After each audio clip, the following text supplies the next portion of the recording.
Hey everyone, welcome back to our channel. সবাই কেমন আছো? আশা করি সবাই খুব ভালো আছো। আর আমি আর আমার মামামও খুব ভালো আছি।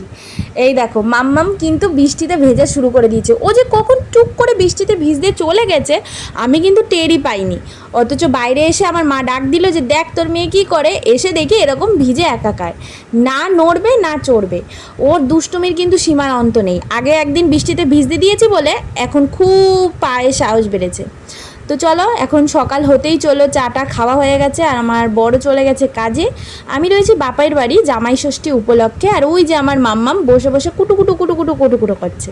অ্যাকচুয়ালি অনেক দিন বাদে ভিডিও দিলাম, কারণ হচ্ছে গিয়ে অনেক প্রবলেম ছিল। তোমরা তো জানোই একটা ভিডিও বানাতে গেলে কত প্রবলেম ফেস করতে হয়। যাই হোক, তো মাঝে মাঝে ইচ্ছা করতো যে একটু ভিডিও বানাবো, তোমাদের সাথে সব কিছু শেয়ার করবো, কারণ করতে করতে একটা অভ্যাস হয়ে গেছিলো।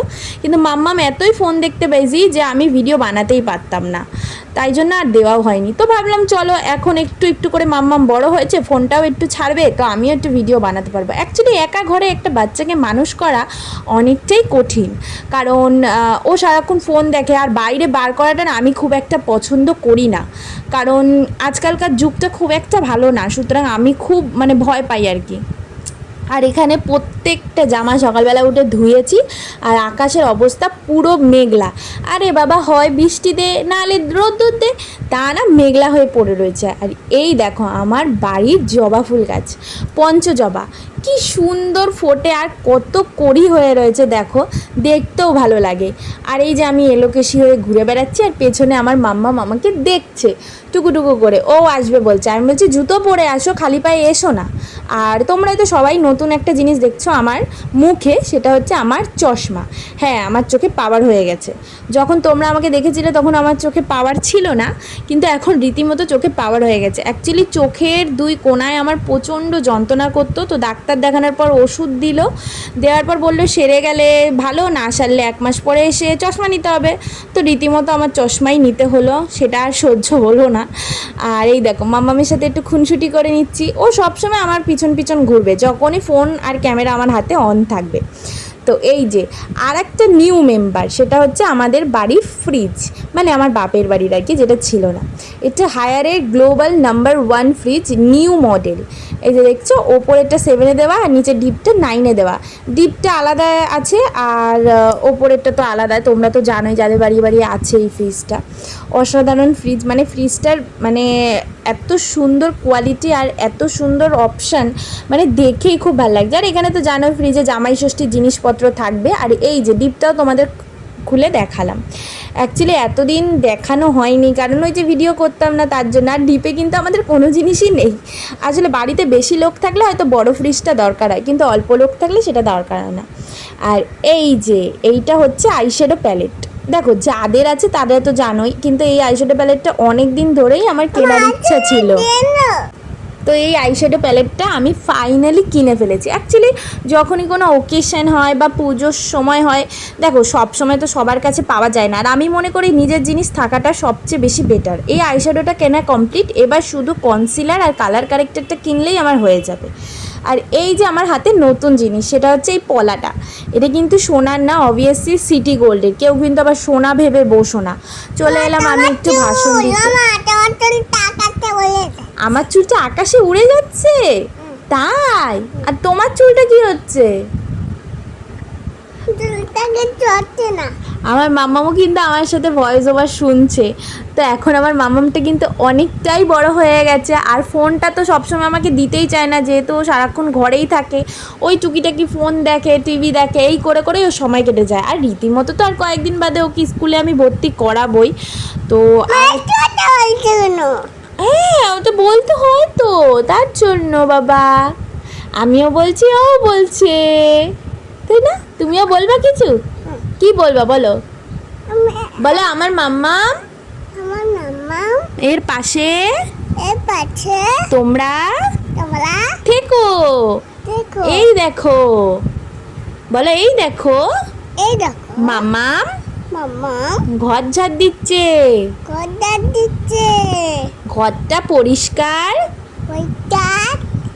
রাখা দরকার, না হলে পোকা হবে। চলো ঘরটা ঝাড় দিয়ে নি। চলো ঘরটা ঝাড় দিয়ে নি। তো শুনলেই তো আমার মাম্মামের ভয়েস ওভার, তার মানে ও কতটা বড় হয়ে গেছে যে আগে যে ভয়েস ওভার দিতে পারতো না সে কিন্তু এখন ভয়েস ওভার দেওয়া শিখে গেছে। আমারটা কোথায়? এই তো আমারটা আবার কোথায় যাবে। আর এই যে চলে এলাম দুপুরে মামামের লাঞ্চ নিয়ে, ভাত আর মাছ। আর এই যে ওর যে ঢং, মানে ভাত একটু মুখে নেবে আর জল মুখে নেবে, এটা কিন্তু তোমরা বরাবরই জানতে। আর এখন এরকম দুষ্টুমি করে, এতটাই বড় হয়ে গেছে যে গ্লাসে জল খায়। আগে যে বোতলে ছাড়া জলই খেতে পারতো না, তাও আবার কি পাইপের বোতল, আর এখন সে গ্লাসে করে জল খায়। দেখো দুষ্টুমি, দেখো একদম দুষ্টুমি শেষ নেই। এই ভাতটা খাওয়াতে আমার মিনিমাম 2 ঘন্টা তো লেগেই যাবে। চলো একটু দুপুরে ভাত ঘুম দিয়ে দিই, বাঙালি বলে কথা, ভাত ঘুম না দিলে হবে না। আর ওর দুষ্টুমি দেখো কতক্ষণে শোবে, মানে ওর আর ঠিক নেই। দুপুরে ঘুমাতে ঘুমাতে এমন অভ্যাস করে দিয়েছে, ওরও না ঘুমালে আর ভালো লাগে না। আমি মনে করি বাচ্চাদের একটু ন্যাপ নেওয়া দরকার আর কি, তাহলে ওদের শরীরটাও ভালো থাকে, ব্রেনের বিকাশটাও ভালো হয়। আর এই যে ঘুম থেকে উঠেই ও ওখানে বসে পড়েছে পটিতে, আর আমি এখানে শুয়েছিলাম, মা এসে চা দিয়ে দিল, বললো চা খা, খেয়ে বিদায় নে এবার বাড়ির দিয়ে। আরে আর কি করছি গাইস, মা কি ওরকম বলবে, কিন্তু একটু পরেই বাড়ি চলে যাব। আর এই যে বলতে না বলতে মা এসে দেখো একটা বোতলের জল আরেকটা বোতলে ঢালছে, বলছে অল্প অল্প আছে সব একটা বোতলে ঢেলে দিই।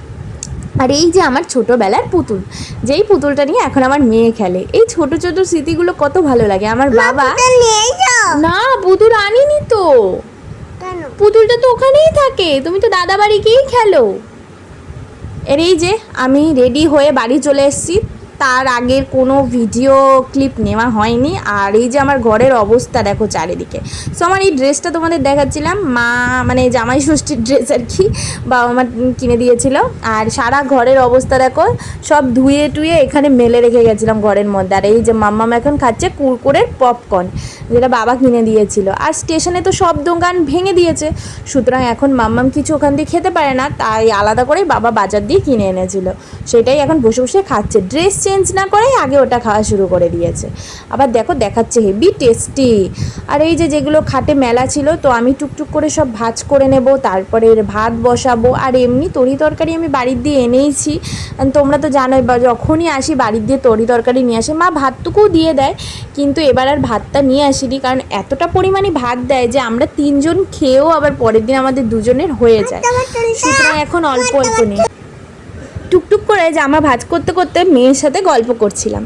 মেয়ে দেখো ওইদিকে আমার ক্যামেরা দিয়ে তাকাচ্ছে, ভাবছি কি স্ট্যান্ডটা মা কোথা দিয়ে কিনলো, ভিডিওটা কিভাবে হচ্ছে, ওর মনে হাজারটা প্রশ্ন। মা আমাকে কেন দেখা যাচ্ছে না, মা আমাকে আয়নায় দেখা যাচ্ছে, মা দেখো আমাকে এইভাবে তুলবে, মা দেখো আমাকে ওইভাবে করবে, মানে ওর হাজারটা প্রশ্নের শেষ নেই। আর বাড়িতে তো জানোই কয়দিন না থাকলে ঘর দৌড়ের কী অবস্থা হয়, সুতরাং আমি ফটাফট জামা কাপড়গুলো ভাঁজ করে নিচ্ছিলাম। আবার রাত্রি 9টা 10 লাগবে আম্বুবাচি, আর ওইদিকে কালী ঠাকুরের লক্ষ্মী ঠাকুরটাকে আমার উল্টো করে লাগতে হবে। তো এদিকে সব তোমাদের সাথে গল্প করতে করতে আমার জামা কাপড়গুলো ভাঁজ করা হয়ে গেল। এবার সবগুলো আমি ওয়ার্ড্রপে টুকটাক করে সাজিয়ে রাখবো, যেগুলো যেখানে থাকে আর কি। আর দিন বেদিন জানো খুব না হেলদি হয়ে যাচ্ছি, যতই অল্প খাই আর যাই খাই, কেন এরকম হচ্ছে আমি সত্যি বুঝতে পারছি না। দেখো একেবারে ডায়েট কন্ট্রোল করা বা ডায়েট মেনটেন করা আমাদের মতো মধ্যবিত্ত পরিবারে তো সম্ভব হয়ে ওঠে না। সরি মাম্মা, ঠিক আছে। তো এদিকে সব কমপ্লিট হয়ে গেলে, আর একটা জিনিস কি জানো, মানে বসলে না উঠতে পারি, উঠলে না বসতে পারি। আর এখানে দেখতে পাচ্ছ এগুলো সব নিচে নামিয়ে রেখেছি, এগুলো সব কাচাকুচি করব। আর মামামের দুষ্টুমি শেষ নেই, ও ওই কোনায় চলে গেছে, কারণ ওই পাশের বাড়ি জানলা দিয়ে দাদু ডাকছিল, সেই ইসেতে ও চলে গেছে। ও কিন্তু কথা বলে, কিন্তু মাঝে মাঝে নকশাও কম করে না। আর এই যে আমার হ্যান্ডব্যাগ দিয়ে সব কিছু টুকিটাকি জিনিসগুলো বার করে রাখছিলাম, এগুলো গুছিয়ে রাখতে হবে। আর জানোই একটা বাচ্চাকে নিয়ে কোথাও ঘুরতে গেলে কত জিনিস বয়ে নিয়ে যেতে হয়। আর ফাইনালি এই জিনিসটা মানে আমার হাতে চলে এসছে, সেটা হচ্ছে মামামের জন্য কেনা হয়েছিল একটা ঘর, যেই ঘরটা তোমরা জানো মিশোতে প্রচুর পরিমাণে অ্যাভেলেবেল। কারোর যদি লিঙ্ক দরকার হয় অবশ্যই আমাকে কমেন্ট করো, আমি লিঙ্ক দিয়ে দেবো। আর এই ঘরে কিন্তু 1 লাখ কত টাকার জমানোর ইসে আছে, কিন্তু এখানে 10 টাকার কোনো অপশান নেই, 10 টাকার ঘরটা আলাদা। কিন্তু যেহেতু আমার বাবা ফার্স্ট টাকাটা দিয়েছে 20 টাকা, তো আমি ভাবলাম থাক এই ঘরটায় ফেলিয়েই দিই, কারণ মেয়ের 5 বছরের জন্মদিনের জন্য আমরা ভেবেছিলাম এই ঘরটা টাকা জমাবো, কিন্তু এখন 5 বছরের জন্মদিন জন্মদিনটা আদৌ হবে কি না আমরা শিওর নই, কারণ চারিদিকের যা পরিস্থিতি, টাকা পয়সার যা টানাটানি, আমাদের কতটুকু কী হবে সেটা ভগবানই জানে, ভগবানের উপরে ছেড়ে দিয়েছি। আর আমার মাম্মামটাকে দেখো, আমি বললাম তোর বাবার চার্জারটাকে বার করে আমার চার্জারটা ওখানে ঢুকা, এই দেখো চলে এসছে আমার মাম্মাম, ছোট্ট একটা কুদলু বেবি ব্যাগের মধ্যে বসে রয়েছে। ও দুষ্টুমির কোনো অন্ত নেই, এখন তো তোমরা প্রত্যেক দিনই দেখতে পারবে যে ও দুষ্টুমির সীমার অন্ত নেই। আর এই দেখো সব নামিয়ে ফেলেছি, শুধু এই চাদরটা নামালে হয়। তো আমি মাম্মামকে বলছিলাম যে আয় আয় আয় বেরো বেরো, আর ও রীতিমতো ভয় পেয়ে গেছিলো যে মা মনে হয় খাটের দিয়ে ফেলিয়ে দেবে, কিন্তু আমি বললাম আরে বাবা আমি আর কি করছি, তোকে কি খাট থেকে ফেলাবো। তো এখানে বালিশগুলো সরিয়ে নেবো আগে, দেন তারপরে চাদরটা তুলবো, কারণ বালিশগুলো না সরালে চাদরটা টেনে তোলা যায় না। তো এগুলো একটা চেয়ারের উপরে রাখতে গিয়ে ধপাস করে পড়ে যাচ্ছিল। কি হয়েছে, ভয় দেখাচ্ছ কেন আমাকে? দেখেছেন আমাকে আবার ভয় দেখাচ্ছে, আর আমাকে দেখুন কত কাজে সাহায্য করছে, বালিশগুলো আমাকে এনে দিচ্ছে। আর একটা বালিশ আনতে গিয়ে তো দুপুস করে পড়েই গেছিলো, দেখুন এই ভারী কোল বালিশটা ও নাড়িয়ে নাড়িয়ে নিয়ে এসছে, আবার বলছে ব্যাগের মধ্যে ঢুকবে। আমি বললাম দাঁড়া বাবা চাদরটা নামিয়ে নিই, তারপরে তুই আবার ব্যাগের মধ্যে বসিস না, ও এখনই বসবে। দেখেছেন অবস্থা, মানে দুষ্টুমির কোনো অন্ত আছে বাচ্চা কাচ্চার। এরকম একটা বাচ্চা যদি বাড়িতে থাকে তাহলে আর কোনো সঙ্গীর দরকার হয় আপনারাই বলুন। আবার দেখুন আপনারা যে আমাকে চাদর পাততে কত সাহায্য করবে। এই দেখো, তো উঠে পড়েছি খাটে, চাদরটা চেঞ্জ করবে। অ্যাকচুয়ালি চাদরটা অনেক দিন পাতা ছিল আর কি, প্রায় 2 সপ্তাহ মতো। আমি রীতিমতো সপ্তাহে সপ্তাহে চাদর চেঞ্জ করি, কিন্তু বাড়ি গেছিলাম। অ্যাকচুয়ালি কি জানো, সন্তান ছেলে হোক আর মেয়ে, সে কিন্তু তার মায়ের কষ্টটা বোঝে আর সে অনেকটা পরিমাণ সাহায্য করে। আমি যখনই চাদর চেঞ্জ করি আমার মেয়ে কিন্তু আমার সাথে এইভাবেই সাহায্য করে। তা বললাম বাবা একটু সর, আমি তাড়াতাড়ি করে নিই, নাহলে বড্ড দেরি হয়ে যাবে। তো রীতিমতো চাদর পেতে মাম্মামের কথা মতো মাম্মামের ব্যাগে ভরে রেখে আমি ঘরটা ঝাড় দিয়ে নিচ্ছি। আর ঘরটা অনেক দিন ঝাড় পড়ে না, সুতরাং ধুলোটা একটু বেশি। তো এই রাত্রিবেলা তো আর ঘর মুছবো না, তাহলে আরও ভিজে স্যাঁতস্যাঁতে হয়ে যাবে, তাই কালকে সকালেই মুছবো। ঘর ঝাড় দেওয়ার পর আমার হাজব্যান্ডও কাজের দিয়ে চলে এসছে আর এনেছে ফুচকা। কিন্তু ফুচকা হাফ খাওয়ার পর মনে পড়েছে যে আমরা ভিডিও করিইনি, অ্যাকচুয়ালি ভিডিও ক্লিপটা নেওয়াই হয়নি। তো চলো, ফুচকাটার টেস্টও অসাধারণ ছিল।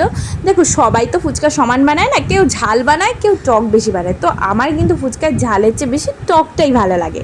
তো আমার মামামু কিন্তু আমার দেখা দেখি একটা ফুচকা এইভাবে গালে ভরে নিল জল দিয়ে ভিজিয়ে। এইটাই কত ভাল লাগে যে ছোট একটা বাচ্চা যে 2 দিন আগে আমার কোলে ছিল, সে কিনা এখন ফুচকাও মুখে তুলে খাওয়া শিখে গেছে।